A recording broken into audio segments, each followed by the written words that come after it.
Hey everybody, welcome to the Crohn's Fitness Food Podcast. I'm your host, Stephanie Gish, Crohn's Warrior and IgA Nephropathy Warrior, and I'm dedicated to sharing the stories of those with IBD. Thank you so much for joining me today. Now let's get to it. Well, hi everyone. My guest today is Stephanie Lewis, a Crohn's Warrior who's been battling symptoms for over 30 years and is passionate about helping women over 50 get their autoimmune and other inflammatory illnesses under control. She's a creator of the Longevity Blueprint, is certified in training and nutrition, and is an NLP practitioner. Thank you so much for joining me today, Stephanie, and welcome to the show. Hey, thank you, Stephanie. Glad to be here. Glad to have you. So I've been following you for a little while on Instagram, and I love the posts that you're doing, covering everything from just fitness and food and NLP. So we're going to get into a lot of stuff. We've got a lot of ground to cover today, but why don't you go ahead and start us off by sharing your Crohn's story? You've had symptoms for a long time, over 30 years. So take us through that journey from symptoms up through your diagnosis. Okay. Well, I was actually born sick. I was born with a colon that didn't pulse correctly, and it didn't even have a name back then. I was born in 1961. So I have always had, my stomach has always hurt. I have always had digestive issues. I've always been bloated. Hmm. I've always been bloated. And if you have Crohn's disease, then I've always had poop problems. Yeah. Yeah, I've always had poop problems. Um, I started having some symptoms that it was something more probably about 30 years ago. And there were a lot of, we just recently moved from Atlanta to Delaware. And in packing up the house, where we had raised our family, I found a lot of my old medical records that I really hadn't looked at. And that's when I discovered that there had been a whole lot of notes from doctors over 25 years that said possible Crohn's disease discussed with patient, and it had never happened. So I was not diagnosed until February 8th, 2016. Going That's all that time, yes. that's so wild. Yeah. By the time they diagnosed me, the surgeon said that the Crohn's was moving so rapidly, if they had not have opened me up, I wouldn't have made it. What kind of surgery did you have done? Did they remove part of the colon? I had already had a resection, and that was because of it has a name now. I don't remember what it's called. It starts with an E. And so I had already had a resection to try to help me be able to use the bathroom better. And that was in 2008.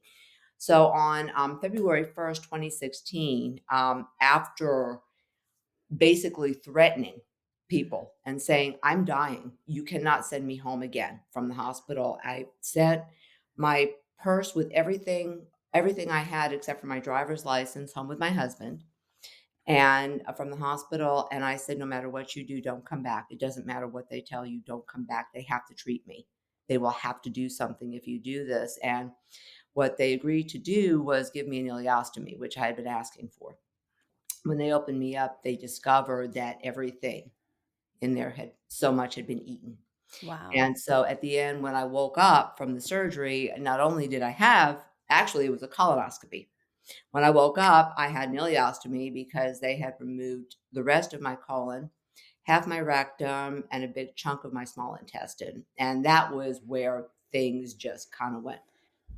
And that's where the hospital surgery, emergency room, blah, blah, blah, all that started. That And on that was February. in 2008 or was that That in was 2016? 2016. That Wow. surgery was, I found out that was February 1st, 2016. I got the diagnosis and all of that February 8th, 2016 at 6 o'clock in the morning.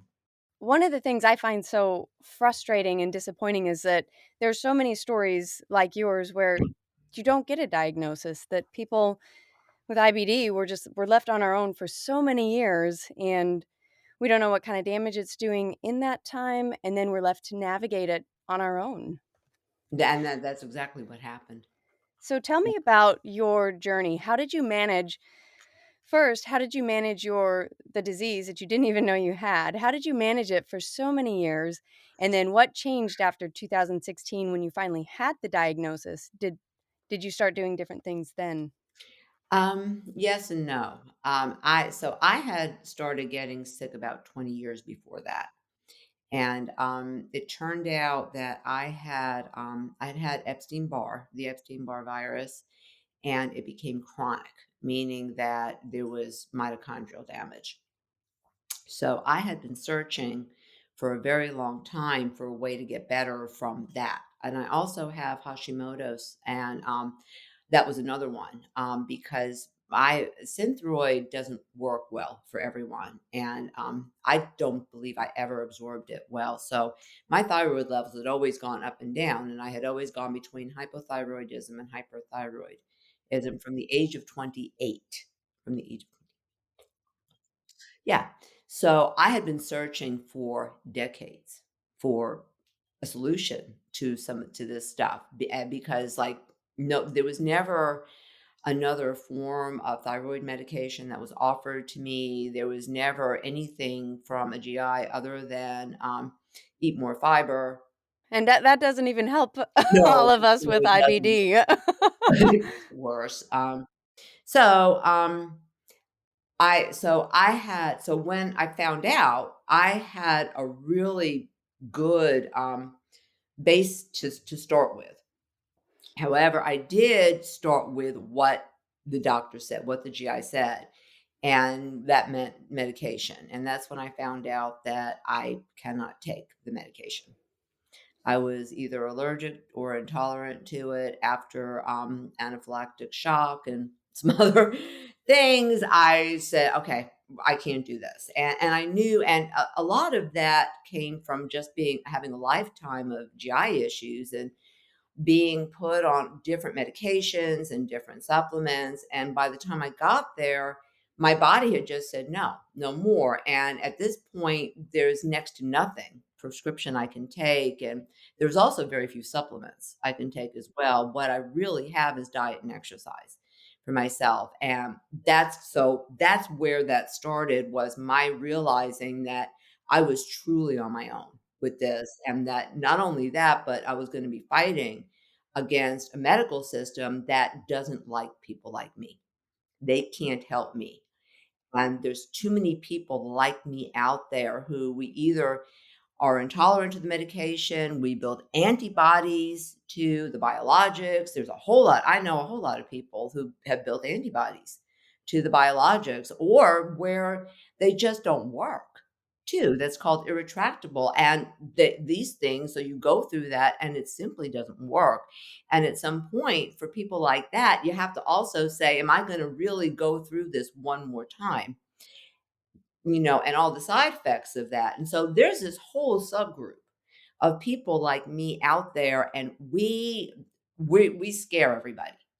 The doctors don't know what to do if you No, don't respond to the medications. That's kind of their wheelhouse. that's it. They know how to do surgery, prescribe medicines, and it's not a knock on them per se. I mean, the human No. body is so complex, but Yes. when you don't respond, they don't know how to deal with the diet and exercise part. Right, They're right. lost. And like I said, I can't even take most supplements. So there was a supplement I found out about from you, Mhm. actually. This was probably 2017. It was a long time ago, and I don't remember which one it was, but it's Maybe L-glutamine. I was taking a lot of L-glutamine for a I while. I do take L-glutamine now. This was, it was like turmeric ginger. It was one of the yeah. And, I tried that, and it was the concentrated forms of those just spices in the capsule. And that's when I said, "I can't even do that anymore." My body truly was like, "Forget it. You have done too much," you know? And it wasn't even my fault. This is just the way it was, and I realized I was gonna have to either figure this out or I was not gonna make it.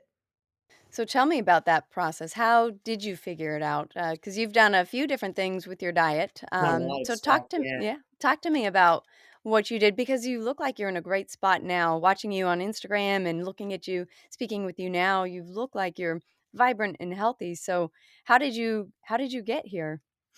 Well, through making a whole lot of mistakes in the beginning. There's 2 other things that were happening during this time. One was I had C. diff that was undiagnosed for 9 months. That was a lot of the problem. That's actually what was killing me was the C. diff. I kept going to the emergency room. I was in the emergency room at Emory University every week like this, and they would just keep sending me home. And what happened was I had a bladder infection. I'm a catheter user and as well, and kidneys my bladder doesn't pulse. My body just refuses to do what it's supposed to do. And so I'm a catheter user, so tend to get I tend to get UTIs and kidney infections as well. And my doctor forgot for just 9 months to take a culture. And so he kept putting me on all these different antibiotics for the UTI, and the UTI was getting worse and worse and worse. And then I started having this explosive poo, and they just kept sending me home. Doctors kept sending me home. Oh Nobody my would, gosh. and I know that this was like one of those real, "What is wrong with all of you?" Nobody would listen to me. Not one person would listen, not one doctor. I mean, nothing about that sounds normal or okay. Like, Not. that needs an answer. That's why I was so desperate, Stephanie. I was so desperate. I mean, for me to have to I was threatening people. I was calling every support I could. I mean, I was threatening to get an attorney because I was dying and I knew I was dying and I was.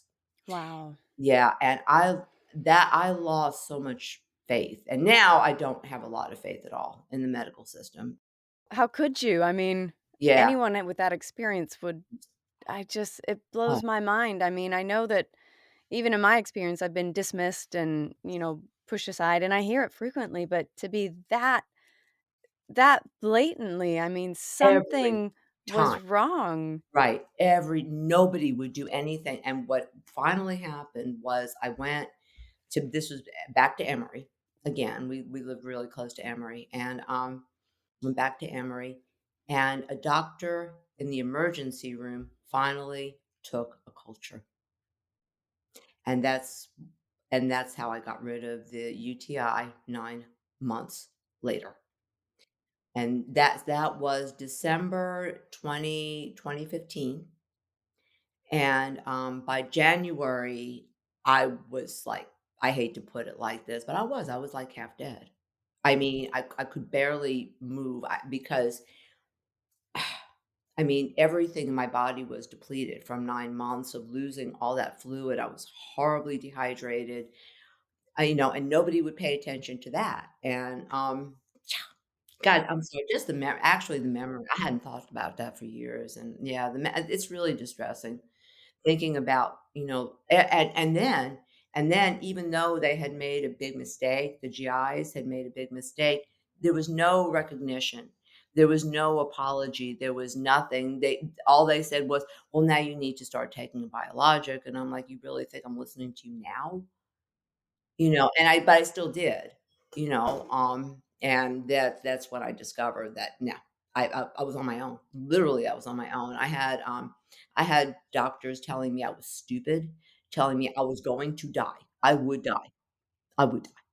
I had a doctor tell me I was gonna be in a nursing home in 2017. I had a doctor tell me I was gonna be in a nursing home within less than 10 years.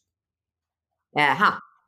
I'm training for a strongman competition. So yeah. It's a heart I mean, Yeah. that's heartbreaking to just I mean, it's so obvious you needed help. That it baffles me. I don't even know what to say other than it's heartbreaking and it's shocking. So, you lose faith in the medical system, I have nothing. I don't and have a lot. I have next to nothing. what happened since then? That was 2015, the C. Okay, diff so gets recovered, you get surgery, yeah, they finally diagnosed 2016 yeah, because they IBD. had to. You've been left on your own, and you're not in a nursing home, you are vibrant and healthy. You just mentioned training for a strongman. I am, yeah, I'm training for a strongman. How'd you get here? Well, the first thing I did was, with FODMAP, I started finding the people who had contributed to that, and I started sending emails out all over the world to doctors begging for help. And that was my first thing that I did where I took all my power and I said, you people here in Atlanta, you people are gonna kill me. So I went outside of Atlanta. At that point, we weren't, we moved recently. At that point, we hadn't moved. We weren't even thinking about moving. And that was the first thing. So I got a lot of information from doctors all over the world, really, because they responded. That's amazing. Yeah, I feel very fortunate. The number of doctors who actually were so helpful and nice, but they were in other countries. I mean, I got them from stuff from doctors in India, Australia. There's a lot from Australia because, well, that's where FODMAP Oh, I didn't is. know that. Yeah, I think It's where so. it originated, I think maybe? Monash. I'm probably not Mhm. saying it right. Anyway, I did. So they were everywhere, and I am beyond grateful to these people who responded and There's helped some me. good ones out there. There are some really good doctors out there, and there are really good people out there too. I just I think in this country, because of the way that it is between insurance and pharmaceutical and doctor, and that's triangle, doctors have become very stymied as well in what they can do. They have, and, if it's not a prescription, I think especially in the US here, if it's not a prescription, if it's not a procedure, if it's not one of those things, they don't know what to do. So after you reached out to all these physicians around the world, really, how did that start shaping your diet and your lifestyle? Well, I started discovering a lot better what I could and couldn't consume. And I realized kind of quickly that my body had a host of food intolerances that were contributing to the symptoms I was having that I didn't even realize. I was a vegan going up to this. I had been a vegan or a vegetarian from age 16 to age 50. And a lot of the problem was that the foods that I was eating really, unfortunately, because beans with lectins and, the difficulties that the human body can have with digesting, the skins, the lectins in it, whether or not it's properly prepared, that's something that people need to find out for themselves. And I discovered really rapidly that I could no longer consume the foods that I was used to consuming. And that meant I was gonna have to start eating meat, and then so I started doing some real research and some real thinking into what I had believed about, meat and how animals are raised at that point. This is now getting close to 2018. And when I did, I discovered that how many animals are, um, killed on any farm that who aren't cute. They're just not cute, but they still have every right to live. If you say this cow has a right to live, well, so do all the insects and rodents and birds and reptiles, who are killed and torn to shreds with farming equipment every day. I mean, it's over a million on a medium-sized farm every single day. So I mean, no matter what you do, there's gonna be suffering, and so I focus on purchasing my food from smaller farms now, small farms and farmers who I know. And that was the biggest thing that happened right there. And is that about the time because you and I, we were actually starting to do carnivore together. Yeah, So is that right about the time that you started to research the different farms, the yeah. nutrients that are in meat, realizing you couldn't be vegan anymore? Well, this is it's kinda interesting. So, I started lifting weights in 1996. In the year 2000, I actually discovered carnivore, and Really? I tried it. It's Way before it was trendy. I tried it. I tried it. I couldn't I did. I wasn't eating red meat. I did fish. I just did fish. And I did it because I wanted to do a strongman competition Oh, in all the way 2000, back. and I was trying to increase my athleticism, and I knew that strongmen ate meat. That's what they did. They ate meat, they drank milk and they took liver pills, and so that's what Yes, I yes. did, and there was a group, Charles Washington, he is Yeah, now on Facebook, you know what I'm talking, yeah, I he had do. a right. This started in 2000 with Charles Washington's group on Reddit, and that's where I found it for the first time. I did this for a few months, and I didn't like it, mostly because I'm not a big fish eater. So I went back to what I was doing before and kinda moved on. Yeah, so that was where I first found it. So when it came up again at the end of 2017, I was like, "Oh, I know what that is," and then I started, like, talking to people, and I joined some support groups on Facebook, and that's where I was like, "Okay, okay, I can do this, I can do this."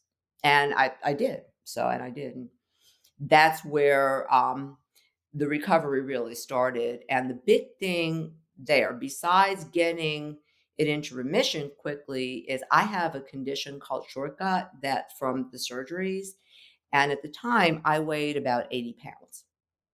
Yeah, and there are pictures of me, I put the pictures up to show people that I have been everything from 80 pounds to 200 pounds and in between. The big thing there when I first started carnivore was I started gaining weight.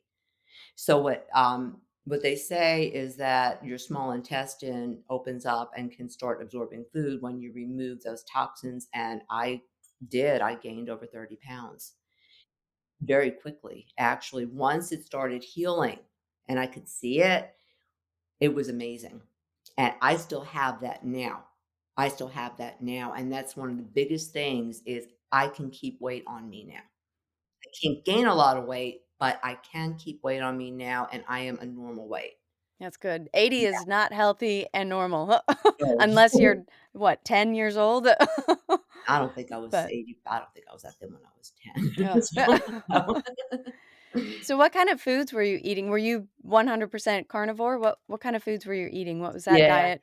I went off the deep end. I was, ribeyes and water only. I did ribeye and water, for 6 months. And how quickly did you start feeling your energy coming back, feeling better, start feeling that healing process happening? Really fast. Actually, it was a couple of weeks. I didn't even have a lot of withdrawals, honestly. But by then, I mean, I had cut wheat out of my diet. I already knew so a lot of some of that stuff simply wasn't there. I was surprised though. And now I don't know, maybe I did, and I was so sick at the time. I don't know that I really would have known the difference, honestly. So yeah. And what are you doing now? Are you still carnivore, 100% carnivore? Have you adapted that a little bit? And how long did that take? That was 2017. You really started to dive into it. Yeah. What's happened since then? I am now, I call myself an opportunistic omnivore, Hmm.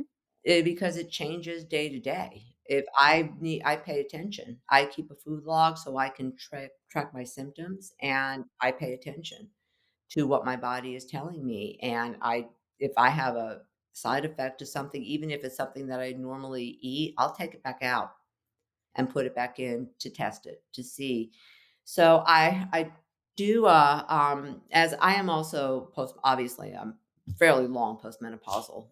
It's been almost 20 years, and so I also eat to optimize my hormones, and I eat a high fat, moderate protein, moderate carb diet. I don't eat I try not to eat grains very much, and I try to have my starchy carbs come from vegetables, and I prepare them in a certain way to get as much of the starch out as I can.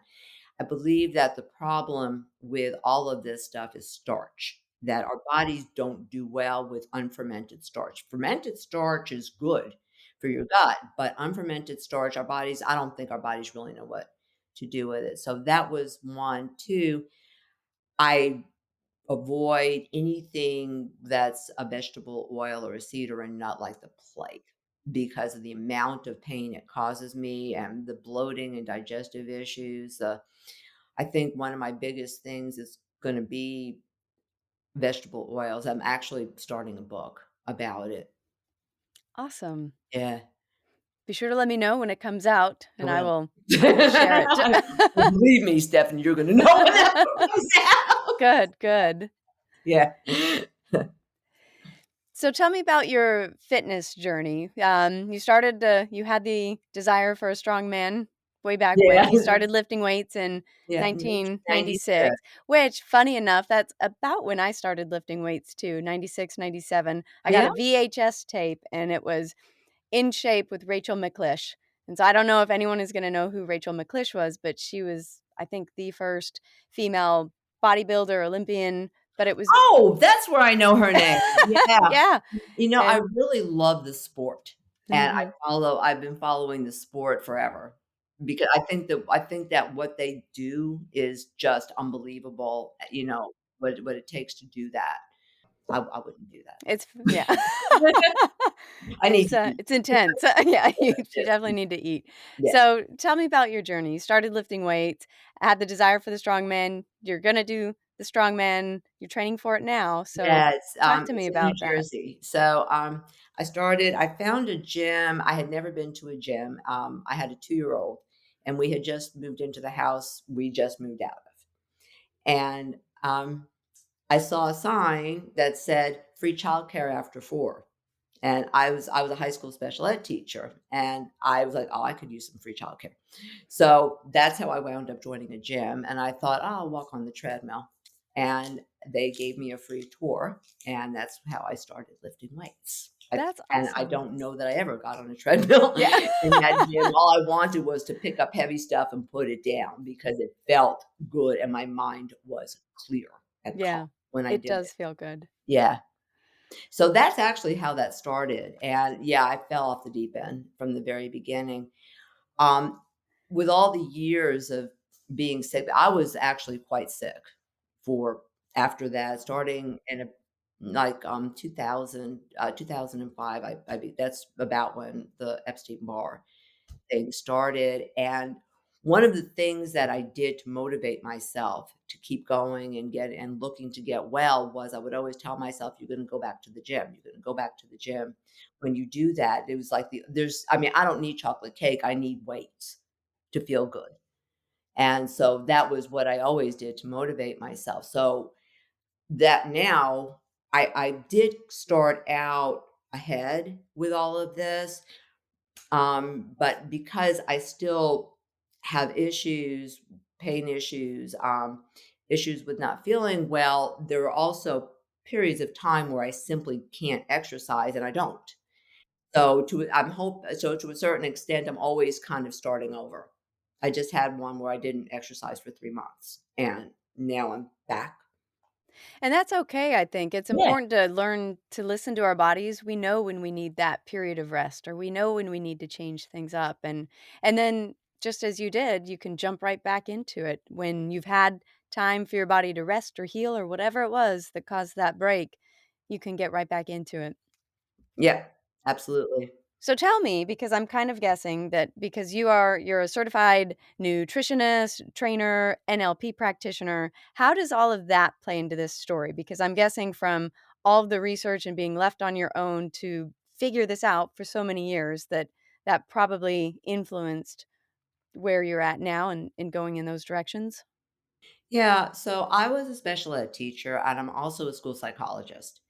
As a special ed teacher, I taught inner city. I taught kids who were with severe behavior disorders, meaning that what that means is that very often my job actually was physical because of them getting out of control. So that's a whole other thing. That's a whole That's a whole thing. other podcast. No. So, yeah, for somebody else. But I've always been a rehab person, and so that's where a lot of that came for me with this business is I had always been a rehab person, and in my head, I'm always looking to fix things. So as I've gotten older and I'm looking around me and seeing other people my age and older, I'm looking at the pain issues that they have and the injuries that they have. And while I have pain issues, my pain issues come more from fibromyalgia and things like that. I don't have injuries. I don't have a lot of the problems that people have, and it's because I have kept myself in good shape. But I also have seen that everybody, if what you did was you started writing right now and you did what you needed to do to remediate those injuries or the fibromyalgia, if you work to reduce or completely decrease the inflammation in your body as much as you can through diet and exercise, that stuff resolves just as well as if you had started in the 90s like I did. And anybody can be where they are right now. And so that's my excitement, my passion is seeing people get better. I love it. One thing that pops into my head right now is you just did a post the other day about osteoporosis and building bone density and improving that. And that's huge, especially because for IBD, osteoporosis is a common side side effect, side indicator, whatever the term is. But a lot of people with IBD suffer with that. Can I talk about osteoporosis right Yes. here? Let me tell you why. When you have IBD or an autoimmune, is actually autoimmune. And the reason is osteoporosis is actually an inflammatory illness. And IBD, of course, is considered the most inflammatory of all the autoimmune. And it's because it's a body wide inflammation that's, as opposed, I mean, all autoimmune illnesses cause a system wide inflammation. They all do, but Crohn's is the one that causes the most. That's why we get the teeth problems, the eye problems, we lose our hair. I mean, all the whacked out stuff that happens with it, and that's why. So, osteoporosis is inflammatory, number one. Number two, people with Crohn's disease very often have food absorption issues. And that means that we don't get the nutrients into our bones that we need. So, that's two. Number three, people with Crohn's disease tend to have their gallbladder out. Hormones are made in the bile from the gallbladder, and if you don't substitute that and support your system so that your body can continue to make your natural hormones, you're going to lose them, and that's another reason. So if you're it doesn't matter if you're female or male, if you don't have the bile that you need to create estrogen, you don't have, or testosterone, you don't have what you need to support your bones. That's interesting. I didn't know that Yeah. about the gallbladder. And a lot of people have their gallbladders removed. It's Yes. often viewed as like this extra organ, which it's not. I know No. my sister had hers out when she was probably in her 20s. It was No, no, I was 28. And so I had my gallbladder out, and 2 years later, I had Hashimoto's. And that's where it all started, and I truly believe that it all started with my gallbladder being taken out and nobody telling me I needed to start supplementing for the bile. So tell me about the Longevity Blueprint. That's your business Yeah. now. You're helping women, I think women and men, but I think you Yes. specialize helping with women. And Yeah. so talk to me about that, how this all came together, when you started it, because you're bringing so much knowledge and information about the body, about training, improving our health into what you do now. Trying. Thanks, I'm trying. It's really a mission for me. I don't want anyone to ever be as sick as I was, like that, and feel as just lost and alone like that, and I just feel like that's becoming so common now. So the business itself started, December of 2021 is when I decided I was gonna do this. I was going to come out I was retired. I was gonna come out of retirement, and I was gonna do something that I had always dreamed of doing. And luckily, my husband supported me with it, coughed up the money for it too. Good for him. No. Yeah. So, that it started there. I've called it the Longevity Blueprint because it's a map to tell you uniquely and personally how to have quality of life as well as length of life. It's different for everybody. I don't have a canned program. I do have programming that's teaches specific skills, but on the whole, just about everything is individualized for that reason because we're all different. Just like you said, our bodies are symphonies. And if we don't keep that balance in some way, we're going to have these kinds of problems. And you mentioned earlier to me, you said you're a functional nutritionist. You've got a few different certifications. Talk to me about when those came into your journey. Yeah, so I did precision nutrition. I have precision nutrition one. I've got a lot of certifications from there. I've got intermittent fasting, keto. I even did vegan, metabolic health, digestive health. There's a lot. I think I just kind of went through and did all their food stuff. Check them all off. It was easy, and it was easy to do, and I knew a lot about it because I've spent so much time learning about food because I was really convinced from the very beginning that food was at the core of everything, and it was. It's fuel. It's the Yeah, nutrition we need to fuel our bodies. It's yeah. Yeah, it's everything, and our food quality is the key. I truly believe that food quality is the key, that if everybody really just put down the ultra processed carbs and the seed oils and factory meat and vegetables and just try to looked at getting the best quality food you can in your body, everybody would feel so much better and these illnesses wouldn't be there. This so much of this, I believe, is caused by what is being fed to the animals in farms like that, as well as what's being put or not put on the soil and our plants. And I just I don't feed that. I don't feed them. I don't know how else to say it. I don't feed them. They don't feed me. You're still going to the small local farms Yeah. and Yeah, getting I the sure do. I yeah, yeah, even that was one of the first things I did when we moved here was I located them so I that's would know. perfect. Yeah. I love it. Tell me a little bit about NLP because it's something that I know very little bit about. I kind of stumbled upon it a few years ago because I was doing a lot of meditation, Yeah. mindfulness, and then I heard about this thing called NLP. And on Amazon, I bought this little deck of cards, NLP deck, but I don't know a whole lot about it. So I want to hear from you what it is and how do you bring that into the longevity blueprint? Is that a part of it? I sure do. Yeah. So my business is into 3 areas. We do physical fitness, nutritional fitness, and that's the functional nutrition, and then mindset and habit formation. And I did actually work as a therapist, and I still volunteer as a crisis counselor for the crisis text line. So I like doing that stuff too. I'm one of those people that I I get interested in things. I have ADHD, and so I one of my superpowers with ADHD is that I get really super interested in stuff, and then I have to learn everything I can about it, and then I go to something else, I learn, and so that's honestly, I think that if I didn't have that, I wouldn't be here. It's innate. It's part of you to Yes, just learn everything about everything.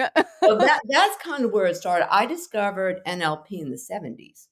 Really? Honestly. Yeah, with Bandler and Grinder, and I had their books in the '70s. I thought the idea was fascinating, this idea that you could change the way change the way that you looked at things. It's not changing the way you think, it's changing perception. So, for example, with NLP, so say we'll do a bad memory. Say you've got a traumatic memory. What NLP does, it removes the emotion from it. So you're not looking at it like that anymore. So nothing can change what happened, but you can change how you perceive something and how whether or not you punish yourself for something that somebody else did. To me, the ruminating thoughts that come with trauma is self-punishment because nobody's there. But you have those thoughts, you're remembering it, and you're going over and over and over with it. It's punishment. it causes physical, emotional distress, so and because I do, as some obviously, I think all of us with autoimmune stuff, especially severe stuff, we all have trauma in our past, and I do it from starting at the age of 3. And so I was always been very interested in finding out how to shut my head up, and having ADHD made that even worse, and it was just this, I mean, it was very difficult for me to focus because of that kind of those kind of thoughts. And so finding that was my first step towards that kind of emotional and mental freedom that I needed. And I wanted to be able to share that with people, but I also wanted to know more for myself so I could help myself. So that's how I fell into it. I did do some of the Tony Robbins stuff in the 80s. I wish that he would give credit to Bandler and Grinder about it. I know I'm gonna get a lot of hate for that, but he doesn't, and I it bothers me. So I'm not a Tony Robbins proponent because of that. And you bring that knowledge and practice into the longevity blueprint. Does Yes, that so life coaching. and I'm kinda guessing with that, like, the self-punishment, I know a lot of us will feel that way about food or even our illness, like, "Did I bring this on? Was it something I did back then?" Or, "What am I eating? I shouldn't have ate that." Am I correct in guessing that that's a part of it and one of the ways in which Oh, this yeah. Yeah. plays Yes. into it? All autoimmune illnesses need 3 things for them to actually manifest. It needs a biological reason, it needs an external reason, and a genetic. So the biological and the genetic are 2 different things. So, for example, with Hashimoto's, there was, a biological thing that was actually how I was eating, because I was at that time, I was a raw food vegan. That tipped off the genetic part, and then the trauma. And at that time when I had that diagnosis, and then also I had my gallbladder out, and thyroid hormone is a hormone, and that also depletes it. At that time, I was having a lot of flashbacks and memories when I was in my late 20s, and that's what I think tipped that off. That's true for every autoimmune illness. It really does take 3, those all 3 of those things for it to happen, and I believe that's why people who have lived through trauma tend to get autoimmune stuff, and it's because you got that 3rd one there that caused it. I've read that a lot. There's a lot of research about it, and just having Oh, that yeah. trigger where it's typically that environmental trigger, the trauma, it's something that it's the third item, and it triggers the cascade of sends our Right. body going Into a haywire. tailspin. So Yeah. into a tailspin. And That's the that word I was looking and for. I think you're absolutely right, Stephanie, that that is self-punishment. We've gotta get off the roller coaster of literally punishing ourselves for things that somebody else did. And that's been the biggest healing for me, has been starting to understand that I wasn't responsible for any of that. I was told I was, but I wasn't responsible for it. I'm not responsible for the stuff that doctors did. I was told, but I'm not. And those I had to understand what my part was in what had happened to me, and it wasn't what I was told. And that when I learned that, I was able to let it go. And yeah, NLP and other cognitive behavioral forms of treatment really did help me. But honestly, it was all me. I could never find, no kidding, I could never really find a therapist who, in terms of that, really knew what to do. And it seemed like it was so much, maybe that, I mean, I don't know. Now I'm not saying I haven't had good experiences with therapists, because I have, just not with that kind of therapy. That kind of therapy I've had to do on my own.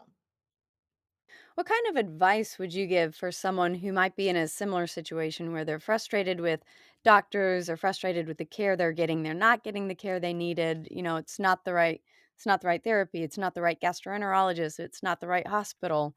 You've been in all those situations. What kind of advice would you give to somebody who might be listening and feeling like they're in that same spot? For me, I honestly I hit rock bottom. I the day that happened, I was in the CCU.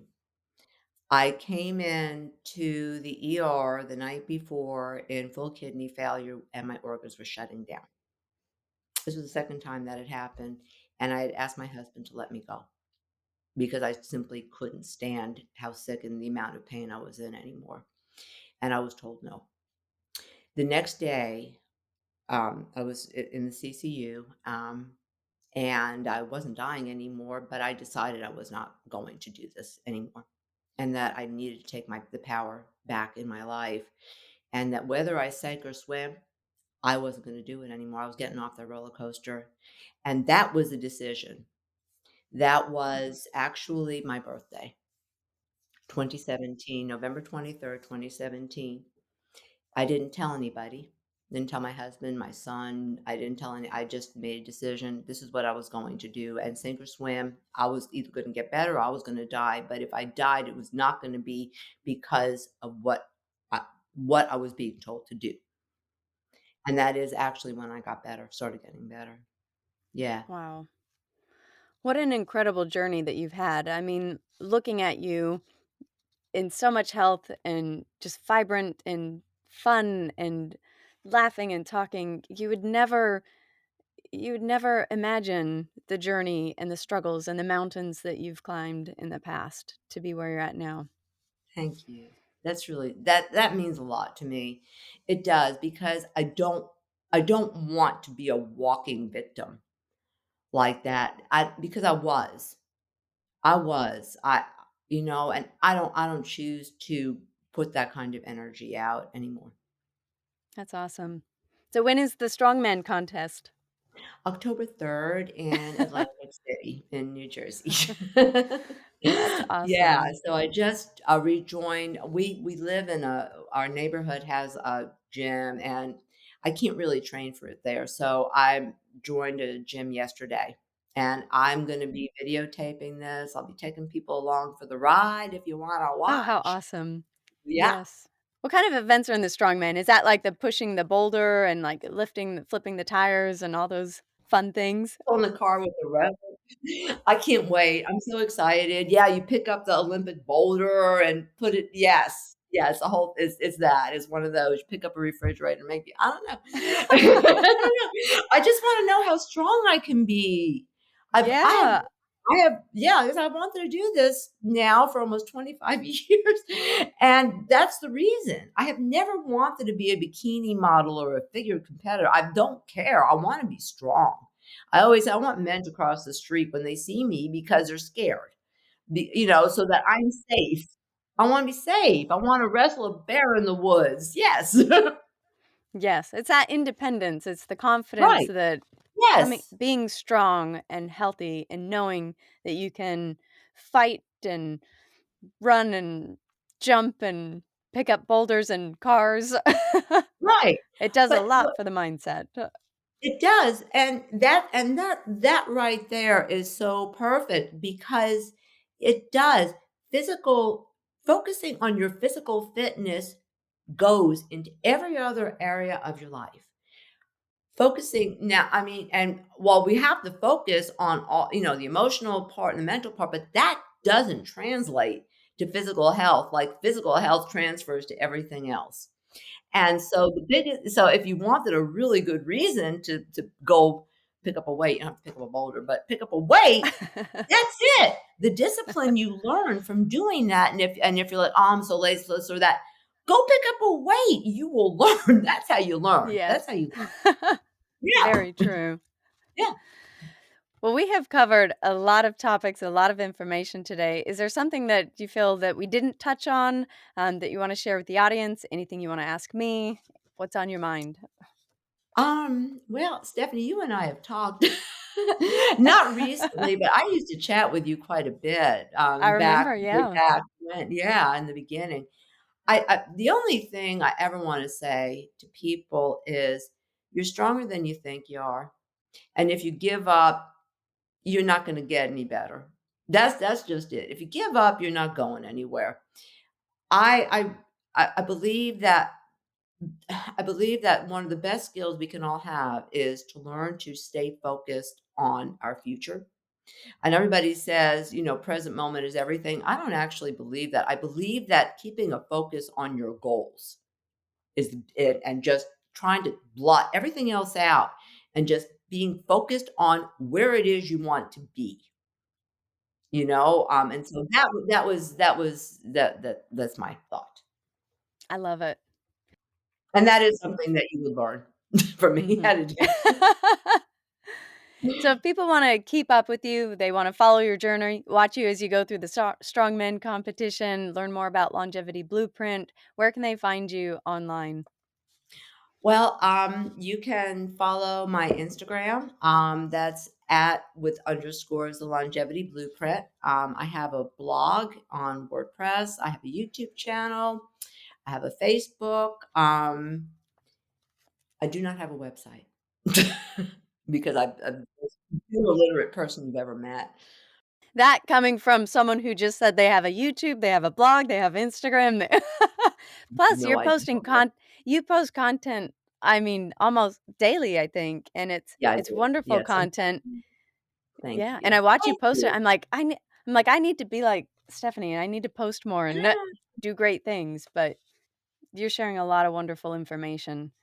I will put all of the links to all of those things in our show notes so that people can find them easily. Is there any last words you wanna share before we close? Just thank you so much for giving me the opportunity to share the story. I've never really shared this story like this before, and I was actually really uncomfortable doing it because it seems like it's just so overwhelming. And this was nice, honestly. I'm thank you for the opportunity to do this.